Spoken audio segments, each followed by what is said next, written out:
Bueno, buenos días, tardes o noches, depende de la hora en que estén viendo este video. Me alegra mucho poderlos saludar en estas circunstancias tan especiales que estamos viviendo, como es pues toda la pandemia, todo el problema a nivel mundial que estamos viviendo, el problema a nivel también de nuestro país. Sé que quizás muchos están cansados pues, de estar en casa y de ver siempre a sus papás o a sus hermanos, pero también es una bonita oportunidad que nos da Dios para poder convivir en familia y redescubrir el don de nuestra familia. Así que yo los invito mucho pues, a aprovecharlo. Y ahora les explico de qué va este video. La Miss Rocío me ha pedido que continuemos un poco con las clases que estamos llevando en el colegio, un poco con este vídeo. No va a ser muy largo, obviamente, porque pues en primer lugar yo no me siento cómodo hablando sin estudiantes. Pero también por el método que yo uso. Ustedes saben, a mí me gusta hacer muchas preguntas, me gusta que ustedes participen, que me den su opinión. Entonces, no pudiendo hacerse de esta manera, pues nada más les voy a mandar este vídeo con el contenido. Vamos a ver la introducción al capítulo 6 de nuestro libro de Foca. Pues ya a partir de esto la mi Rocío les dirá qué es lo que tienen que hacer, ¿ok? Entonces, como les dije, vamos a entrar al capítulo 6, pero antes, como siempre me gusta hacer, es bueno recapitular de dónde venimos, qué es lo que hemos visto antes. Entonces, en el primer capítulo, recuerden, partimos viendo qué es el sentido de la vida y de qué se trata. Vimos que la vida como que está orientada hacia la felicidad y que esa felicidad es una felicidad racional, es decir, que vamos a ser felices en la medida en que nos comportemos como hombres y mujeres, pues de verdad, según nuestra inteligencia y según nuestra voluntad, a través de las virtudes, lo hemos dicho en esa ocasión, ¿ok? Que es como nuestra felicidad máxima, a través de nuestra naturaleza. Luego en el segundo capítulo, parece que como que nos desconectamos un poco, pero no, en realidad no, vimos cuál es el plan de Dios al crearnos y al salvarnos, y cómo este plan de Dios coincide con nuestra naturaleza. Es decir, cómo cuando Dios nos piensa racionales, nos piensa para ser felices, pero aparte nos piensa para que un día lleguemos a verlo cara a cara y que de esa manera seamos felices. Entonces, aunque al inicio, cuando lo vimos, parecían dos cosas muy desconectadas, en realidad son dos cosas que van muy juntas. Las dos están orientadas a la verdadera felicidad. Luego vimos cómo este Dios, en el capítulo 3, no es un Dios lejano, un Dios que nos está viendo casi como con pantallas, en monitores, sino que es un Dios que nos viene al encuentro, que nos busca, para el cual nosotros somos importantes. Y luego vimos cómo Dios le habla al hombre a través de su palabra. Esa fue la unidad 4, cuando vimos todo el tema de la Biblia, qué significa la Biblia, cómo está compuesta la Biblia. Es la manera, en el fondo, de cómo Dios se comunica o cómo Dios le habla directamente al hombre, de manera que el hombre pueda entenderlo. Es decir, Dios tiene que comunicarse con nosotros a través de signos, de símbolos, de letras, por decirlo así, que nosotros seamos capaces de leer, capaces de interpretar, capaces de captar. Y entonces por eso es importante este capítulo 4, porque ahí vimos cómo Dios me habla, de la manera en cómo Dios se comunica conmigo. En la unidad anterior vimos un poco el contenido central de este mensaje de la Biblia, que es obviamente todo el mensaje de Jesucristo. ¿Qué es lo que Cristo me quiere decir a mí? ¿O qué es lo que significa que Cristo sea el Mesías, el prometido? Vimos lo que significa para Israel todo el término de Mesías, la salvación esperada a través de la historia, con Moisés, con los profetas. Y ahora, pues vamos a entrar al centro del mensaje de Jesucristo, aquello que le da sentido a toda la vida de Jesús, al mensaje de Jesús, a la palabra de Jesús, que es justamente todo el tema de Dios Padre. Dios Padre, y no un Padre cualquiera, sino un Padre amoroso. Ahora bien, para iniciar tendríamos que ver qué es lo que se entiende con la palabra Padre, ¿ok? Digamos, en el lenguaje normal de todos los días, un padre pues es aquel que engendra a otro ser de su misma naturaleza. En términos como muy amplios decimos, no sé, ese perro es el papá de ese otro perro, o ese gato es el papá de ese otro gato, es decir, como que engendró un animal de la misma naturaleza. Pero en el fondo, sabemos que el término paternidad no se refiere como que centralmente a esto, ¿ok?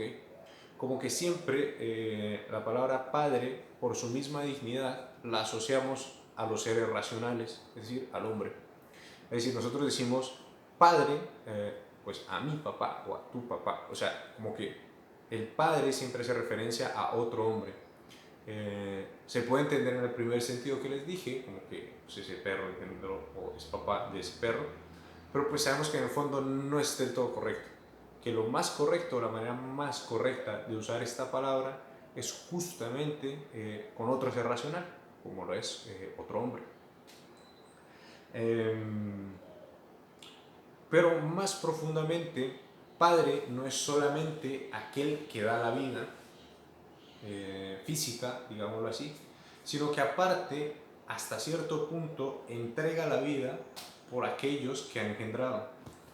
Por ejemplo, conocemos muchos casos de papás que pues, han tenido hijos y que los han abandonado y los dejan ahí, pues, en un orfanatorio.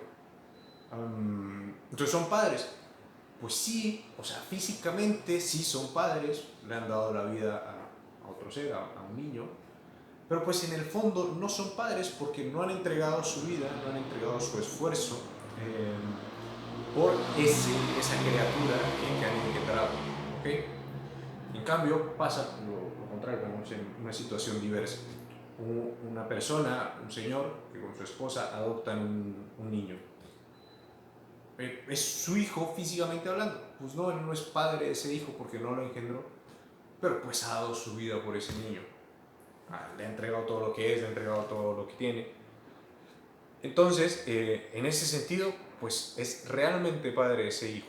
Es decir, es el papá verdadero. ¿Por qué? Porque le está entregando su vida a ese niño. ¿Ok? Entonces vemos que la palabra padre, pues en primer lugar hace referencia a los seres racionales, pero aparte también hace referencia a una entrega. La palabra padre siempre conlleva ese donarse, ese darse al otro. ¿Ok? Y pues en el fondo, yo creo que es lo que racionalmente entendían los judíos cuando se les hablaba de padre. ¿Ok? Y por eso era tan escandaloso que Jesús hablara de padre. Pero eso lo vamos a ver más adelante. Ahora bien, si ese es el Padre humano, ¿a qué nos referimos cuando decimos que Dios es Padre? ¿Qué quiere decir eso? Pues a ver, teológicamente, es decir, digamos, eclesiásticamente, se dice que el Padre es la primera persona de la Santísima Trinidad, es decir, la fuente, el origen de todo bien, la fuente, el origen de todas las demás personas de la Santísima Trinidad. Es algo complejo, es algo difícil de entender. Pero a ver, como que analógicamente, lo que hace referencia esta palabra Padre es que así como un padre entrega su vida por sus hijos, aun cuando no sean suyos propios, es decir, aun cuando él mismo no los haya engendrado, pues en Dios como que esto asume un nuevo rol. ¿Por qué? Porque Dios, aunque no nos engendra, nos crea, que es un acto mucho más grande, pero aparte de crearnos, nos salva, nos redime y nos adopta.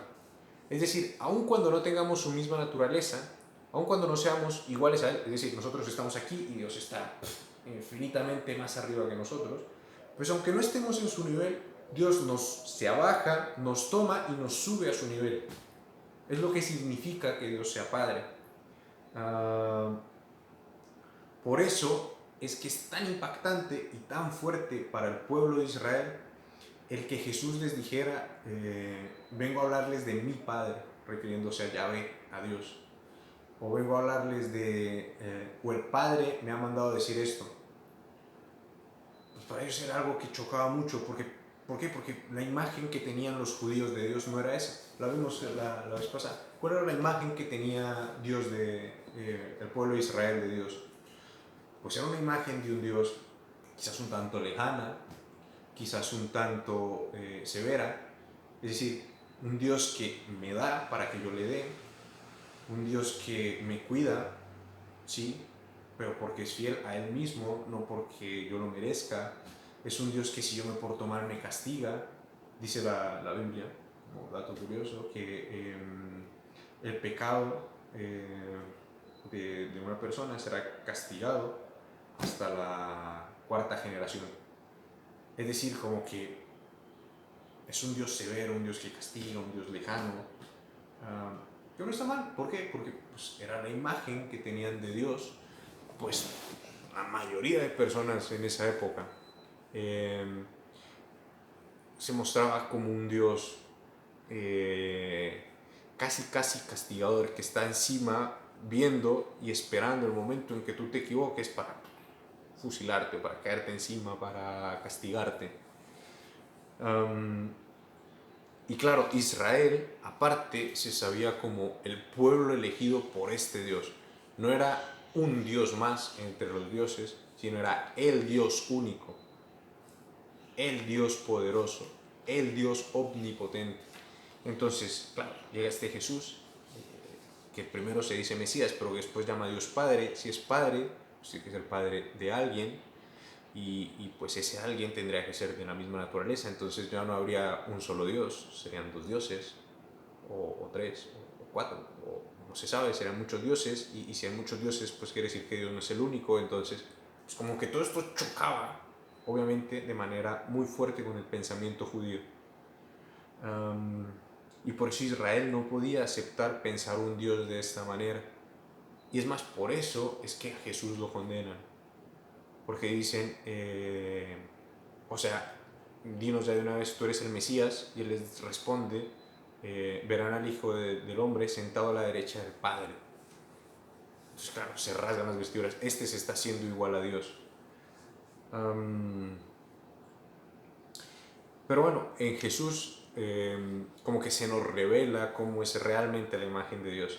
A ver, como que racionalmente, o hasta lo que se podía, pues digamos racionalmente, un poco reveladamente, pues Dios a Israel se le muestra como el Dios único, como el Dios poderoso, como el Dios omnipotente. ¿Para qué? Para crearse un pueblo, para hacerse un pueblo que le fuera fiel, pero que no era la plenitud al final de cuentas. Y claro, pues Israel, con solo su conocimiento, con solo la escritura, pues no podía llegar a conocer la imagen verdadera de Dios. Por eso Dios mismo desciende a nuestra tierra, baja hacia nosotros en la persona de Jesucristo, y nos enseña cómo es su verdadera imagen. Es como, haz de cuenta que de repente, pues yo un día te describo cómo es mi mamá. Digo, oye, no, pues mi mamá no es muy alta, mide como unos 60, tiene el pelo corto, los ojos muy negros, eh, es muy guapa, en fin, te puedo escribir cómo es mi mamá, ¿ok? Y tú lo puedes escribir, y eso se lo puedes dar a otra persona, y él quizás se pueda hacer una idea de cómo es mi mamá, pero pues no va a conocer realmente cómo es mi mamá. O una de dos, o hasta que yo le muestre una foto y le diga, oye, mira, así es mi mamá, esta es la foto de mi mamá, acá está, es ella. O hasta que la conozca en persona y que yo la traiga y le diga, oye, mira, esta es mi mamá, ¿ok? Y entonces, pues es más o menos lo que pasa con Jesucristo, ¿no? Los judíos tenían como una descripción de Dios, una descripción muy buena de Dios, pero pues no podían hacerse una imagen real de cómo era Dios hasta que no viniera alguien que o lo conociera o le mostrara una imagen de él y le dijera, oigan, mire, así es mi Padre, así es el Padre, así es Dios, para que se hiciera una imagen correcta de Dios. Entonces, en Jesucristo tenemos la imagen correcta de Dios, la fotografía de Dios, si quieren. Tenemos como la persona que ha visto al Padre y nos lo puede escribir tal cual es, nos puede decir cómo es realmente este Dios. Y no solo, pues, características, ¿verdad? Es un Dios justo, o es un Dios fuerte, o es un Dios... No, nos puede escribir, oiga, es que es así, así, así, tiene estas características, es de esta manera. Um, Ahora bien, ¿cuál es el centro del mensaje de Jesús o cómo nos revela Jesús al Padre, mejor dicho? Pues a mí me gusta una parábola que Jesús cuenta en el Evangelio, que yo creo que todos la hemos escuchado, la parábola del hijo pródigo, cuando Jesús nos dice que un hombre tenía dos hijos, el hijo menor le dice, padre, dame la parte de la herencia que me toca. Pedir la herencia en esa época era, pues decirle, ¿sabes qué? No me importa que tú estés vivo, no me importa que tú estés aquí, yo quiero mi dinero, así que como tú no te mueres rápido, dame lo que me toca de mi dinero, repártenos ya la herencia. Solo estoy esperando que tú te mueras y como no te mueres rápido, pues ya, dámelo, me quiero largar. Entonces, es muy fuerte lo que dice el hijo pródigo cuando le dice, padre, dame la parte de la herencia que me toca. Y este hijo se marcha hacia un lugar lejano, gasta todo su dinero pues viviendo una vida disoluta. Y un día como que sentado debajo de un algarrobo, porque pues imagínense, llegó una hambruna, una gran hambre a la región donde él estaba, ya no tenía dinero y pues tuvo que irse a trabajar cuidando cerdos. Los cerdos eran el animal más asqueroso que podía haber, que puede haber para un judío. Es decir, el cerdo siempre está asociado al pecado, al mal, al demonio.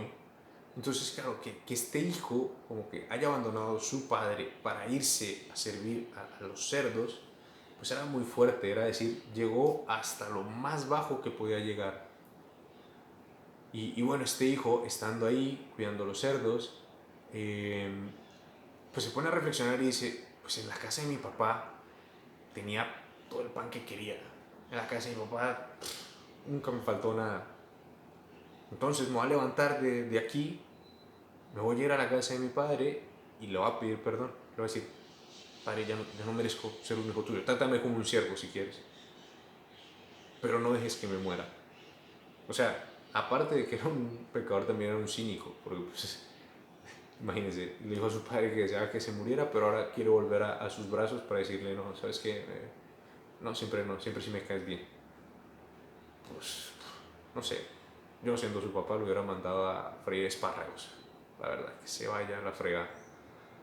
Pero bueno, este hijo vuelve y su padre lo recibe con los brazos abiertos. Dicen que salió corriendo, estaba viendo desde la terraza de su casa, lo vio a lo lejos y salió corriendo a salirle al encuentro, lo abrazó. Él estaba diciendo su frase, padre, he pecado contra el cielo y contra ti, y su padre no se la deja terminar. Le dice a sus siervos, tráiganle la mejor túnica, tráiganle un anillo, vístanlo, báñenlo, maten a la mejor vaca de todo el lugar y comamos y vamos que este hijo mío llegó y ha vuelto a la vida. Entonces hace fiesta por ese hijo que estaba perdido, por ese hijo que se había extraviado en su camino. Entonces, ¿por qué me gusta mucho esta imagen para Dios Padre? Porque nos revela un poco lo que es Dios, ¿ok? Siempre nos han pintado un Dios justiciero, un Dios que me castiga, un Dios que si yo me porto mal, saber cómo me va a ir. Pero pues no, la imagen que nos revela Jesucristo de Dios es otra. Es un Padre que nos ama por lo que somos, que nos ama como realmente sus hijos. Que es más, en la parábola del hijo pródigo se dice que el hijo fue el que decidió levantarse y volver a su padre. Pero pues yo creo que en la realidad no fue así. El hijo ya no tenía ni siquiera las fuerzas para hacer eso. Entonces tuvo que venir su hermano mayor, no el de la parábola, porque el de la parábola es bastante malo, sino su hermano mayor, el hijo único del padre. Tuvo que venir y levantarlo y decirle, vente, pues vamos a casa de papá. Ya no nos quedemos aquí, vamos. Y no bastándole con eso, pues dio su vida por ese hijo pecador. Entonces imagínate que este hijo llegue a la casa de su padre, habiendo malgastado la herencia, habiendo tenido que ser buscado por su hermano, pero aparte, habiendo hecho que su hermano muriera por culpa suya y por culpa de las acciones que él había hecho. Imagínense el papá, aparte imagínense que era un hijo adoptado, que no era ni siquiera hijo de ese papá. Y sin embargo ese papá lo acoge, lo abraza, lo besa, lo baña. ¿Por qué? Porque lo ama. porque ve realmente lo que es. Esa es la imagen que nos muestra Jesús del Padre. Esa es la verdadera imagen de Dios, la fotografía completa de Dios. Dios no es solo omnipotente, no es solo por Dios, es amor. Y esa es la gran novedad que nos da Jesús. ¿Y por qué somos tan importantes para Él? Porque Él quiere que seamos importantes para Él. Porque Él nos quiso adoptar como sus hijos. ¿Y por qué nos quiso adoptar? Porque Él lo quiso. Nunca seremos dignos de este don, eso es seguro. Pero nunca sabremos tampoco por qué quiso adoptarme a mí. ¿Por qué quiso salvarme a mí? ¿Por qué me buscó a mí y no a otro? Porque Dios lo quiere. Ahora bien, ¿por qué podemos confiar plenamente entonces en Dios, en este Dios que es amor? Pues en primer lugar porque nos hizo, y cuando nos hizo pues nos pensó tal cual somos y sabía pues todo lo que íbamos a hacer en nuestra vida. Las cosas muy buenas que hemos hecho, pero también las malas que hemos hecho. Luego porque no le bastó con crearnos, sino que aparte vino a la tierra, se encarnó por nosotros, por salvarnos de nuestros pecados. Es decir, nos creó en esta vida corporal, en esta vida material, pero también nos dio la posibilidad de un día gozar de Él eternamente en el cielo. Y en tercer lugar, porque Dios no nos deja de amar aun cuando nosotros lo dejemos de amar. Es muy curioso. Pero Dios jamás, jamás, jamás deja de amarnos. Dicen, esto es filosóficamente hablando y teológicamente hablando, que si Dios nos dejara de pensar un solo segundo, nosotros desapareceríamos. Porque solo está en la existencia aquello que Dios piensa y quiere.